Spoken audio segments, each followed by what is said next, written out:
दिनैनि उनाव जोङो सप्ता खनसे टाइम होदों जुदि सरकारा जेबो एक्सन लायाबा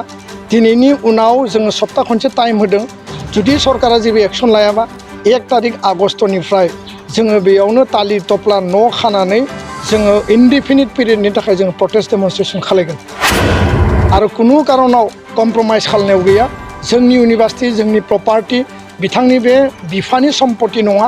बे इउनिभार्सिटिया जोंनि आबेग सेन्टिमेन्ट बेयाव जड़ित जानानै दङ दुलाराय बर' फरायसा आफाद आरो गुबुन गुबुन आफाद जथायै चिरां आरो क'क्राझार जिल्लानि मददाव लाइस्राम लादु सिं बिथां भिसिनि जि मोनसे एलिगेशनमोन बे अलरेडि प्रुफ जाबाय आरो बिथाङा सासे एक्यूज्ड एरेस्टेड आन्डार सेक्सन जे केस नं 1/2022 आरो सेक्सन बेयाव बहायदों 120B 409 420 प्रिभेन्सन अफ करापसन 1988 दा बेबायदियै बिथाङा क्रिमिनेल कनस्पिरेसियाव आरो लोगोसेयै माने सिटिं आरो फ्रड चार्ज आरो लोगोसे मिसएप्रोप्रिएशन जिहेतु बिथांनि एगेन्स्टआव director of anti corruption and CM vigilance बिथांमोना थांनाय बोसोरसेनि समनिफ्रायनो इनभेस्टिगेशन खालामगासिनो दङ बिथांखौ लिंहरदों इन्टारोगेशन खालामदों आरो बिनि उनाव दिनै प्रमाण जाबाय आरो बे लेटारखौ मोननानै जों प्रुफ मोनबाय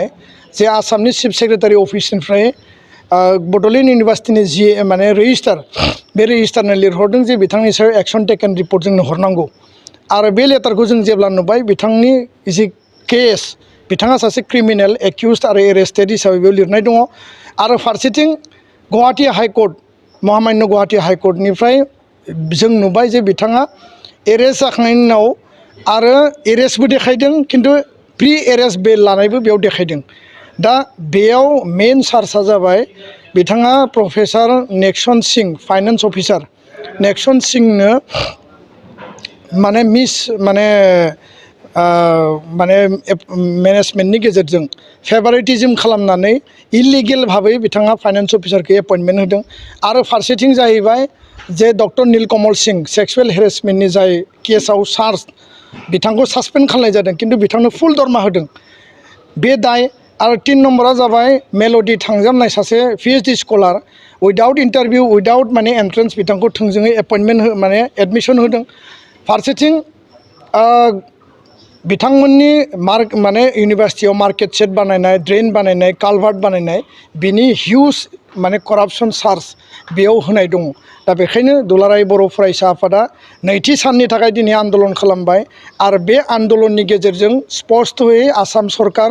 आरो आसामनि महामान्य राज्यपाल बिथांखौ राज्यो बेंगिरि बिथांनिसिम जोङो थ्रु क'क्राझार जिल्ला बेंगिरि डिस्ट्रिक्ट कमिशनारनि गेजेरजों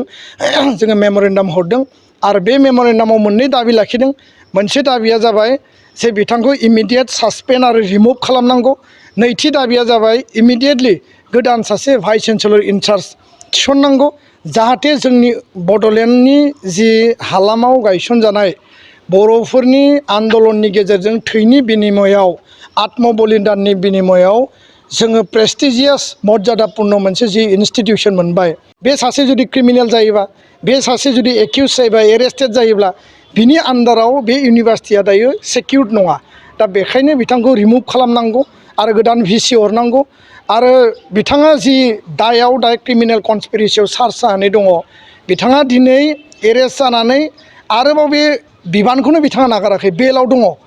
दा जोंनि दाबिया जाबाय बिथांखौ रिमुभ खालामनांगौ नङाब्ला बिथाङा दाख्लैबावै मा खालामदों फुंनि 7टा बाजियाव इउनिभार्सिटियाव फैनानै गोबां नथि पत्र कागज तथ्य पाति बिथाङा लानानै गुवाहाटीयाव साननै गाइड जानानै थाहैदों आरो बिनि उनाव मैया फैनानै बिथाङा क'क्राझारनि डिस्ट्रिक्ट कमिशनार आरो SP बिथांमोनखौ फन खालामदों जे एबसुआ आंखौ होखारनानै अफिसाव ताला मारिदों हयरेस बिथाङा फुंनि 7टा बाजियावनो खारनानै थांदों जों आन्दलन खालामदों 12टा बाजियाव बिनि उनावसो फिन जाहाथे बिथाङा तथ्य पाति खावनो हाया मानो होनना बुङोब्ला बिथाङा दायाव चार्ज जानानै दङ आरो हाइकर्टनिफ्राय अर्डार दंखायो रावखौबो मेनेजमेन्ट खालामनाय सोरखौबा माने बिथाङा माने कनभिन्स खालामनो नाजानाय इनफ्लुयेन्स खालामनो नाजानाय बेबायदि कुनु बिथाङा जाहाथे स्टेप लाया बे बाथ्राखौ हाइकर्टआ अर्डार होनानै दोनदों खिन्थु बिथाङा बेबादि खामानिखौ मावबाय थादों आरो बेखायनो जोंनिफ्राय बे एक्सनखौ लानाय जादों आरो बिथाङा मैया डिसि आरो एसपिडिआव बुंदों जे आंनो प्रटेक्सन नांगौ जाय मानसिया अलरेडि आयेननि नोजोराव एक्युज्ड दन्दनीय जायहा दायनिगिरि हिसाबै माने पानिश जाबाय बे मानसिया जुदि आयेननि प्रटेक्सनाव थायोबा बे माबायदि जालायखो बेखायनो जोङो डिसि आरो एसपिखौ दिनै खावलायदों खुनु कारनाव बे आयेननि भाबै प्रटेक्सन मोननाङा महामान्य राज्यपालखौ खावलायदों 1 मिनिट 1 सेकेन्डनि थाखायबो जाहाथे बिथाङा बेयाव जाहाथे भिसि जानानै थानो मोना आरो आसामनि गिबि मन्थ्रिखौ खावलायदों सोलोंथाइ मन्थ्रिखौ खावलायदों जे जाहाथे बिनि सायाव एक्सन लानानै गोदान जोंनो भिसि हरो बा जोंनि बिटिआरनि माने चिफ बिथांखौ जोङो खावलायदों जे बिथाङा गार्जेननि रल लानानै लकेल जिहेतु काउन्सिल सरकार दङ आरो बे हालामावनो जिहेतु इउनिभार्सिटिया दङ बिथाङा जाहाथे इनिसियेटिभ लानानै बिथांखौ एक्सन लानायनि गासै प्रक्रियाखौ राज्यपाल आरो चिफ मिनिस्टारजों कअर्डिनेट कमिउनिकेसन खालायो बिनि थाखायबो जों दाबि दैखांदों दिनैनि उनाव जोङो सप्ता खनसे टाइम होदों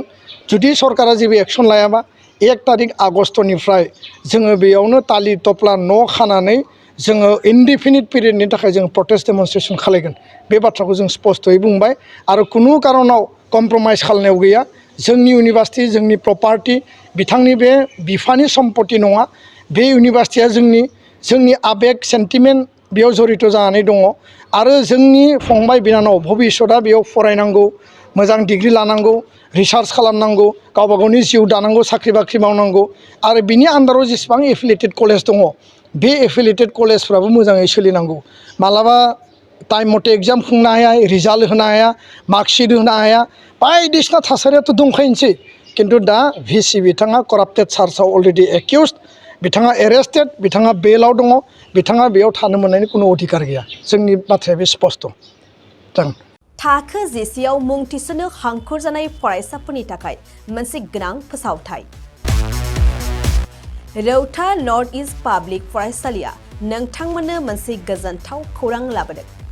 CBSE जों गनायथि मोननाय रौतानि मुंदांखा नर्थ इस्ट पाब्लिक स्कुलाव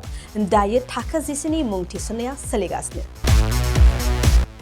साइन्स आरो आर्ट्स मोन्नैबो स्ट्रिमनि थाखाय रौतानि नर्थ इस्ट पाब्लिक स्कुलाव मुं थिसननाया सोलिगासिनो बे फरायसालियाव थाखोनि फराफारि आयदा फोरोंथायजों लोगोसेयैनो JEE NEET CUET engineering medical entrance आनजादनि थाखाय उफ्रा फोरोंथायबो होनाय जायो बे फरायसालियाव बिजाब बाख्रि फरायसाफोरनि थाखाय हस्टेल आरो गेलेनाय मोसानाय बायदि बायदि केरिकुलार एक्टिभिटिसनि सुबिदा दं गोसो गुदुं फरायसाफोरा दिनैनो दानो नैबे मबाइल नम्बर 8638605769 नङाब्ला 9435184298 आव थोंजों सोलाद लानो हागोन